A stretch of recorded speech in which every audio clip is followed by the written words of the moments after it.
Hallelujah. Ang pinakamataas na pagpupuri, pagdadakila ay tanging-tanging sa Diyos natin, buhay at makapangyarihan sa lahat. Hallelujah. Hallelujah. Hallelujah. Paggalang po sa ating minamahal, ginagalang na pastor. Hallelujah. Sa mga urot aral na hindi natin makakalimutan. Hallelujah. Ating minamahal, ginagalang na pastor at assistant pastor. Hallelujah. Maraming salamat po at pagbati rin po sa mga beloved children. Hallelujah. Sa ating pong lahat. Magandang hapon na po. Hallelujah. Ako po yung nagpupuri at nagpapasalamat sa ating mabait na Diyos. Hallelujah. Narito na naman po ko sa inyong harapan upang hiyag ang mga kabutihan ng ating pinakamamahal sa Kristo sa aking buhay. Hallelujah. Hallelujah. Sa hindi po nakakarinig ng aking patutuo bilang isang naging sundalo, talagang grabe po ang aking bisyo. Lalong-lalo na po sa aking unit na pinanggalingan ng Scout Ranger, talagang doon na sumibol ang aking bisyo noon. Hallelujah. Bisyo ng pag-iinom, paggamit ng marijuana, pagbababae, andun po lahat. Hallelujah. Lalong-lalo na pag wala po kaming operation, andyan na naman kami sa mga pulang ilaw. Hallelujah. Sa pag mag-ooperate po kami, yung aking canteen water, imbis na tubig ang aking ilalagay, ay lalagyan ko po ng gin. Dahil sa bundok po, wala pong mabilhan ng alak doon. Hallelujah. Meron po akong pocket Bible na binibigay sa amin. Hallelujah. Yung Bible na yan, hindi ko po nababasa yan. Mabubuksan ko lang po yan kung ako'y maubusan ng pambilot ng marijuana. Ganun po ang aking buhay nun. Hallelujah. Hallelujah. Hanggang sa nasayin po ko dito po sa dako po ng Philippine Military Academy. Hallelujah. Diyan nagtuturo po kami ng mga small unit tactics sa mga kadete. After ng practical exercises ng kadete, ando na naman, inom dito, bayan sa city. Ganun po ang aking buhay nun. Hallelujah. Lagi po kami nag-aaway ng aking mahal na asawa. Hallelujah. Dahil pag mayroon akong bisita, nakapwa ako sundalo, talagang andyan na naman ang bungangan ng aking mahal na asawa. Lagi ako napapahiya sa aking mga kapwa ko sundalo. Hallelujah. Talagang sa galit ko, talagang munti ko pong patayin ng aking mahal na asawa. Babariling ko na talaga yan. Kinuha ko yung baril ko noon, babariling ko na talagang aking mahal na asawa. Hallelujah. Hallelujah. Hanggang sa natagdagan po ng ang aking kasalanan. Hallelujah. Nahuli ako ng aking mahal na asawa, ang aking unang anak na babae na yan. Nakita ko na meron akong kasamang babae sa aming kwarto. Akala ko doon na po magwawakas ang aming pagkasama. Hallelujah. Isang araw po, hallelujah, yung unang anak kong lalaki, yan po ay ginamit ng ating pinakamamahal sa Kristo na para makakilala po kami sa Kanya. Hallelujah. Amen. Yung aking anak na lalaki na yan talagang wala po. Normal po pinanganak yan. Normal po nakakalakad dyan. Pero yung time na yon, nagtatataka kami dahil ang aking anak na yan ay bubukas na lang po yan. Dati binubuksan niya yung pinto. Yung time na yon, talagang iiyak na lang siya. Hallelujah. Dahil hindi na niya maitapak ang kanyang paa sa lupa. Hallelujah. Yung palang karamdaman niya, nagkaroon na po siya ng karamdaman na TV of the boss. Umikli na po ang kanyang paa. Hallelujah. Hallelujah. So nagtataka kami kung bakit nagkaroon po siya ng ganong karamdaman. Hallelujah. So dinila namin niya sa espesyalista sa buto. Sabi ng doktor, yan daw po ay sasabitan ng buhangin para magpantay ang kanyang paa.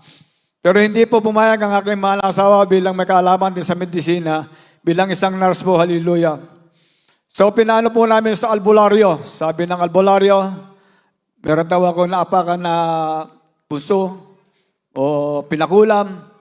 Pero yung time na yun, nung sinabi ng albularyo na yan daw ay pinakulam, tinatanong ko ang albularyo kung kilala niya kung sino ang nagpakulam. Iba ang takbo ng aking pag-iisip dahil nasa sanlibutan pa ako noon, ay aking dudukutin. Ganun ang aking pag-iisip noon. Gagamitin ko kako lahat ng napag-aralan ko sa mga military. Hallelujah. Ganun ang aking isip noon. Hallelujah. Isang araw po, nasyuran po kami ng aking mahal na kapatid dahil siya pong unang nakakilala dito sa banal na gawain. Hallelujah. Na Jesus Miracles International Ministry dahil hindi po ko naniniwala sa ganitong pagtitipon. Hallelujah. Ibali na magtagal ako sa table sa upo ka at magdamagan. Pero sa ganito, napakatagal ay hindi ko po kayang tagalan. Hallelujah. So wala na po kaming magawa. So dumalo po kami dito mismo sa lugar nito ng Convention Center. Dito ko nakilala ang ating mabait. Oh, glory to God. Dito ko Hallelujah. nakilala ang ating pinakamamahal sa Kristo. Dito po kami. Nabahagian po kami ng mga salita ng ating pinakamamahal sa Kristo. Bakit daw din yun di namin subukan? Sa banal na gawain ng ating pinakamamahal sa Kristo, dito binabago lahat ng klaseng pag-uugali ng isang tao. Lahat ng mga karamdaman hindi kaya pagalingin, doktor, magtiwala ka lang sa Kanya. Yes. Ito ay pagagalingin. Hallelujah. So kami po yung nagpabutismo sa tubig sa pangalan ng ating pinakamamahal sa Kristo. Alam niyo kung unang himala ng ating pinakamamahal sa Kristo sa aming buhay. Hallelujah. Sa pagluhod ng ating minamahal ginagalang na pastor. Hallelujah. Yung karamdaman po ng aking mananak na talagang gradual na pinalagan ng ating Oh, pinakamamahal sa praise Kristo. God. Hallelujah. Sa aking buhay naman, dahil hindi ako masyadong dumadalo pa noon sa FBR, meron akong nakaipit na sigarilyo sa aking bulsa. Pupunta ako sa likod, maninigarilyo ko. Yan ang aking kwanon. Marami akong sasabunging manok. Di bali nang walang vitamin ang aking manalak, basta ang aking manok, mahal na mga manok na alaga, ay kompleto vitamin. Ganun lang ang isip ko noon. Hallelujah. Pero napakadakila ng ating mabait na Diyos. Yes, amen. Sa patuloy namin pagdalo dito at makikinig sa makapangyarihan salita ng ating pinakamamahal na Kristo. Yung aking mga vision na yan at mga ay inalis po ng ating pinakamamahal na Kristo. Oh, glory to God. Hallelujah. Dahil yung time na yun, ang aking vision nun talagang aking parang sinasanto nun, hallelujah. Dahil pag magsweldo kami, kung ano lang ibibigay ko sa aking mga asawa, yun lang ang gagasusin nila. Hindi ko po iniisip na kami po yung makapagpaaral ng aking mananak. Dahil yung time na yun, nangungupahan din po kami, hallelujah. Pero sa patuloy kami sa pagdaluto, pakikinig ng ating mga salita, mga pangaral, hallelujah. Sa pagbibigay, hallelujah, kami din po ay pinagbala ng ating pinakamamahal na Praise Kristo, God. hallelujah. May sarili na po kami tahanan, hallelujah. May mga sakyan na hindi namin pangarap, hallelujah. Praise God. Pero yan ay talaga ibinigay ng ating mahal pa Amen. Panginoon. Praise the Hallelujah. Lord. Hallelujah. Yung time na yun. Nung ako na-assign po sa dako po ng headquarters ng Philippine Army sa Bonifacio. Dahil bagong assign po ako, isang buwan pa lang po ako doon sa aking position bilang isang Operation and Training NCO ng headquarters ng Philippine Army sa Office of the PA. Talagang grabe po yan, hallelujah. Ang iyong bang linggo talagang isang high school graduate, hallelujah. Pero hindi ko maisip kung paano ako binibigyan ng kataniluhan ng ating pinakamamahal sa Kristo, hallelujah. Amen. Dahil yung time na yun, mayroong promotion. Mayroong promotion po sa headquarters ng Philippine Army. Isang slot lang po ng promotion. 16 po kami na naglaban-laban. Pero ako, hindi pa masyado akong may recommend dahil bagong assign nga po lang ako. Talagang umasa ako sa ating mabait na Diyos talaga. Ako mahal na Panginoon Jesus, hallelujah. Irigalo mo po sa akin yung promotion na yan. Dahil yung time na yun, doon ako dumadalo sa Amoranto, hallelujah. Time na yun, hallelujah. Sa pagluhod at dalangin po natin minamahal, ginagalang na pastor, hallelujah. So nung magsasubmit po ko ng aking supporting papers for promotion, sinabi sa akin na hindi ka qualified. Bagong assign ka sa iyong position. Pero mga kalaban ko lang, dahil 16 nga po kami, isa lang ang paglalabanan naming rango for Master Sergeant. Pero ang aking TO position as a Master Sergeant, pero ang rango ko ay Technical Sergeant. So, nung nakita nila na ako'y pasok sa 3 mandatory requirements, na sinasabi na yung 3 mandatory requirements, yung ProMix, timing grade, at saka yung mga career course. Hindi ko naman itinataas ang aking sarili. Ang ibang liko talaga, marami po akong schooling. Kung schooling lang talaga ng career o advanced seminar, marami po ako. Sumusobra na po ako doon sa mga 10 points na sinasabi nilang rating. Hallelujah. So, nung nakita nila ang ko, pinag-submit ako ng supporting papers ko for promotion. So 16 nga kami noon, na naglaban-laban, ako po ang pinaka-junior. Lahat ng aking mga kalaban ay mga 6'7" ang serial number, ang iyong abang likod ay 7'2". Napakalayo ang agwat at taon nila sa akin. Pero nung pinag-aralan nila yung aking nung tinignan nila yung aking mga supporting papers, iba-iba mga kriteria ang pag-aanuhan doon, pag-aaralan. So naging 6 na lang kami. Pumasok po ako sa pang-6. Hallelujah. Hanggang sa nagkaroon po ng physical fitness test, talagang yan ay kahabagan na talagang iniyak ko sa ating mabait mga Panginoon. Bigyan mo ko ng kalakasan na nagmumula sa iyo. Hallelujah. Na sana ma-perfect ko itong physical fitness test nito. Hallelujah. Sa kahabagan na mataas ang binigay na rating sa akin na hallelujah. At isa naman po yung isang interview. Dahil doon na talaga magkakaalaman sa interview dahil 25 points po ang interview. Hallelujah. Talagang iniiyak ko sa ating mabait na Diyos. Hallelujah. Panginoon Jesus. Hallelujah. Bigyan mo ako ng katalinuhan na nagmumula sa iyo. Hallelujah. So, may nagsabi sa amin na, sige, sa interview na yan, ikabit nyo na lahat ang mga kontorontong nyo sa uniforme. So, hindi ko naman itinataas ang sarili. Marami akong kontorontong awards and decoration. Marami po ko. So, inilagay ko lahat ng aking mga awards sa aking uniforme. Hallelujah. Para ma-impress ko lang yung mga mag-i-interview sa akin. Hallelujah. Alam mo yung himala ng ating mabait na Diyos. Hallelujah. Ang nagtanong lang sa akin ng chairman. Binanggit ko lang ang aking pangalan. Hallelujah. At saka yung aking mga awards, binasa ko yung mga awards ko at lahat ng mga schooling ko. Hallelujah.